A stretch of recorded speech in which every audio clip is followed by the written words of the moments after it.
Welcome to another episode of United Talks podcast. This is the player rating show, and we're going to talk about basically, how the game went, and we're going to rank the players, and we're just going to do a quick player rating and all of that. So, um, if you haven't already, please do like, share, subscribe, and hit notification bell so you don't have to miss anything as it relates to Manchester United. So, player ratings for the game against Leicester City. Manchester United won Leicester 3-0, and it just caps off. The like it ends on a positive as Manchester United, as everybody heads to the international break. So, I mean, I think this should be the first international break for the year. So it is what it is. That's like more than a week and a half without any, football whatsoever. So let us dig right in to player rating. So we'll start with Andrew Nana in net, and he gets an 8.0 from me. Nothing too much to do, nothing mm, in, amazing. I mean, he had three saves in the game, and every other thing was pretty okay. He had a high claim of one, right? Punches of zero, and then he basically had seven recoveries. So didn't have much to do.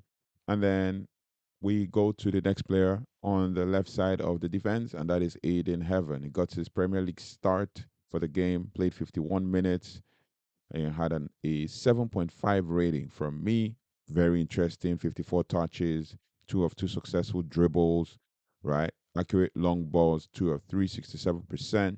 So in heaven has a 7.5 rating from me. And then basically we'll go to Victor Lindelof, putting in a 7 out of 10 performance every other time. And he gets a 7.0 again from me. Calming presence, although a few times where he slipped and all of that, and Jamie Vardy caught him, but then he has been playing pretty good. Even though I think with the help of Matthias De Ligt and Eden Heaven, they've been saving, with sliding tackles and stuff. But yeah, my, Victor Lindelof played the whole 90 minutes, 37 touches, so didn't do so much compared to Eden Heaven. Wasn't at the center of the passing, and I think Ruben Amorim wants more touches from his centre backs as well as his midfielders. And then his attackers will make more runs and be more technical. So he had 8 clearances, header clearance was 5, 12 defensive actions, and all of that. But 37 touches is pretty low compared to all the other ones. And then we have Matthias Delict, always putting up an 8 over 10 performance every time, 8 over 10 performance every time. He had 60 touches, right? Compared to Lindelof, who had 37. Matthias Delict had 60. Basically, 7.5 rating from me. Played the whole 90 minutes, 80% accurate passing, 67% accurate long balls, and all of that. Tackles won 50%, and then defensive actions 11. So it was pretty involved. Sliding tackles, blocking shots, and all of that. So he gets a 7.5 rating from me. And Nuz Mazraoui, another 7.5 rating from me for Nuz Mazraoui on the right wing back position. Played the whole 90 minutes again while fasting, and he had 81% accurate passes, 64 touches of the game, and all of that. So Nuzum Mazraoui, defensive action 5, header clearances 1, clearances 3, duels 3, duels 1, 3, ground duels 50%, aerial duels 50%, always getting into tackles and all of that. So Nuzum Mazraoui, 7.5 rating. And then we go to Manuel Ugarte played 69 minutes in the game. Gets a 7.5 rating from me as well. Played really well, but was kind of basically still trying to get in the rhythm after being out for 2 weeks. Basically, 68 minutes, accurate passing, 2 shots, and the 2 shots were I think off target. No, one was on target and the other was off target if I remember correctly from the game. 47 touches and interceptions. He had 2, defensive actions, he had 6, recovery 7, and all of that. And then he was pretty involved in air duels and he won 4 of all his air duels, which is 100%. Then we're skipping over Bruno and we're going to Diogo Dallo. Diogo Dallo gets an 8.0 from me. rating. Could have done better, and I put something out on X where I stated that he should make better decisions with trying to cross, because when he gets that chance, in one split second, he needs to just cross the ball because the striker is waiting for him to cross it. So he gets an 8.0 from me. Played on the left, 77% accurate passing, and all of that. Successful dribbles, 2 of 2. Was he created a chance, so he got an assist for Bruno's goal, which made it go up to 8.0, right? So yeah, um, Diogo Dallo, 8.0, was pretty involved in the game and all of that. So pretty much good performance, 100% accurate long balls, 50% crosses, accurate crosses, and all of that. I mean, you should put in more crosses. I mean, we should have chances created for Rasmus Hojlund, to latch on to.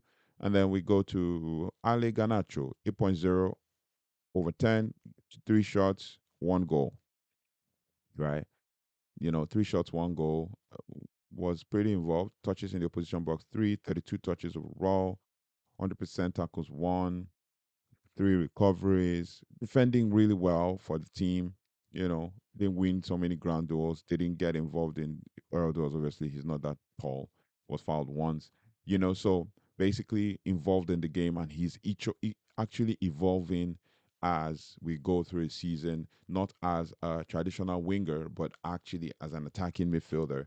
And this is what I hoped that other players in the club who have been let go would have evolved their game into, seeing as it's a new, doesn't change the fact that, because if you learn the trade as a winger and you evolve your game into an attacking midfielder, it doesn't change the fact that you can also be involved in other things. But it is what it is.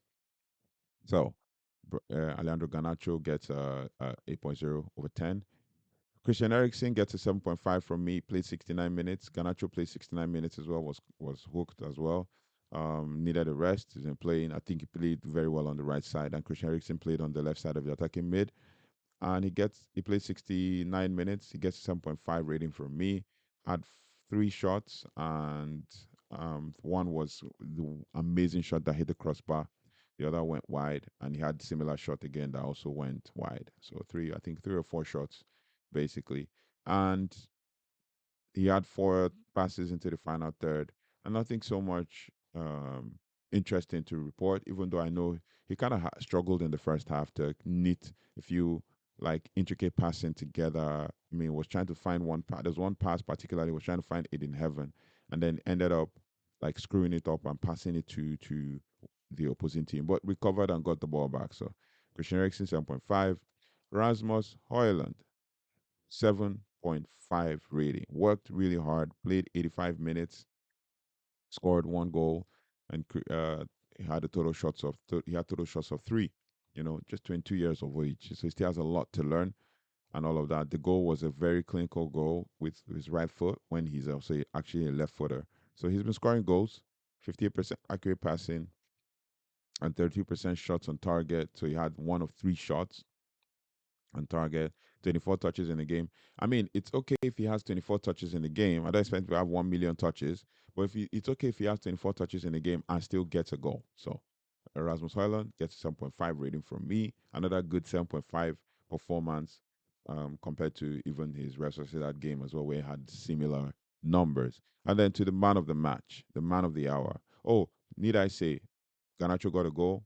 Rasmus Hojlund got a goal. But to the man of the hour, man of the match, back-to-back games, Bruno Fernandes. Bruno Fernandes gets a 9.8 again from me. 9.8 again from me. He had 2 assists and 1 goal. Was the man of the hour, was the creator and chance creator general of Manchester United.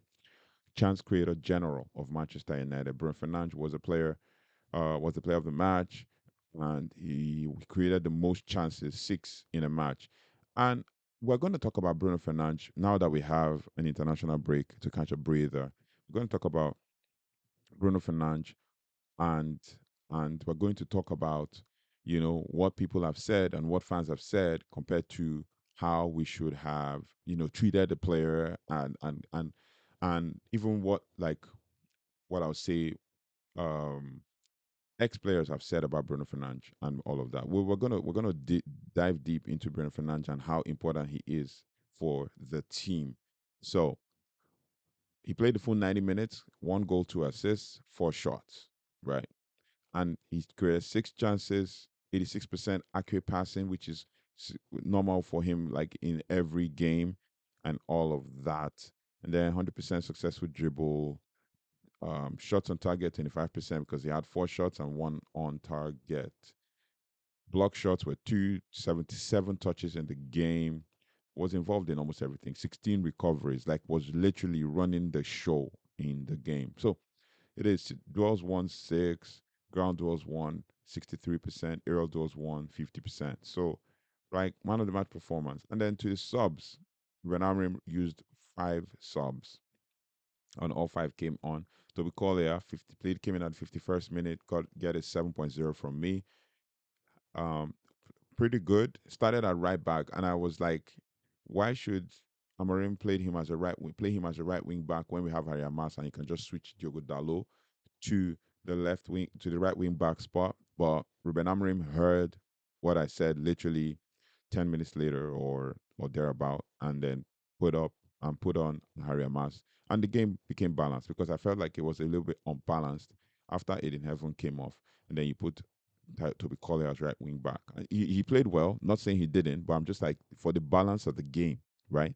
For the balance of the game, he needed to not have played Toby Collier in that position. But it is what it is. Toby Collier moved back into his defensive midfield role after Harry Amas had come on. And Toby Collier gets a 7.5 rating from me. And then Harry Amas gets a 6.5 rating from me. Played really well. Came in at 69th minute for his debut on his 18th birthday. Doing really well in the academy. I've been watching him for a while now, so I kind of know what to expect from Harry Amas. And then he played, 21 minutes, had a total of 30 touches, so was involved. 30 touches, right? And then he had 4 defensive actions.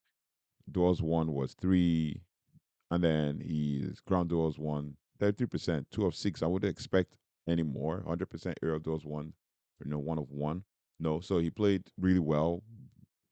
Few touches into the game, I think it was, excuse me, it was a bit of a struggle for him, but like 2 or 3 touches into the game was a struggle, and then once he got into the groove and got the reality that, oh, I'm in this game, then he started playing well. So Ariamas gets a 6.5 rating.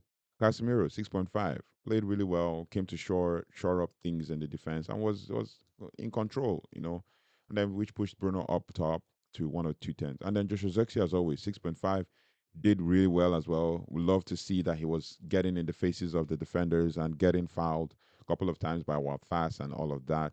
But he was showing what he's made of. I wish he started the game, but it is good that he played from the bench. I needs to give him some rest for playing 2 games back to back or 3 games back to back, including the game against Arsenal and Real Sociedad.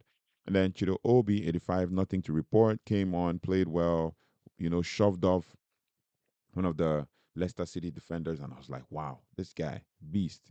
Played only 5 minutes, 2 of 2 accurate passes, and he had 6 touches in the game. 2 clearances, 1 clearance, 2 recoveries. I think that was the one where he headed the ball from the that's for the clearance, where he headed the ball from the 18 yard from a corner and all of that. So basically, he gets a 6 point. No, he doesn't have a rating because he barely played 5 minutes and all of that. The other ones on the bench, Mason Mount, Tyler Ferguson, Eli Harrison, and them up me. So they didn't really have much. And then we go with the overall team performance or team rating. I would say 7.5. Everybody performed really well. It was a good game. We needed to win. It was a bit of a mixed emotion for me because I think because of Ruud van Nistelrooy in and Leicester City, I was feeling really bad that we had to smash them, and it's like the 4th or 5th time we're smashing them this season. But it is what it is. Then for the manager's rating or the coach's rating, we're going to give him an 8.0.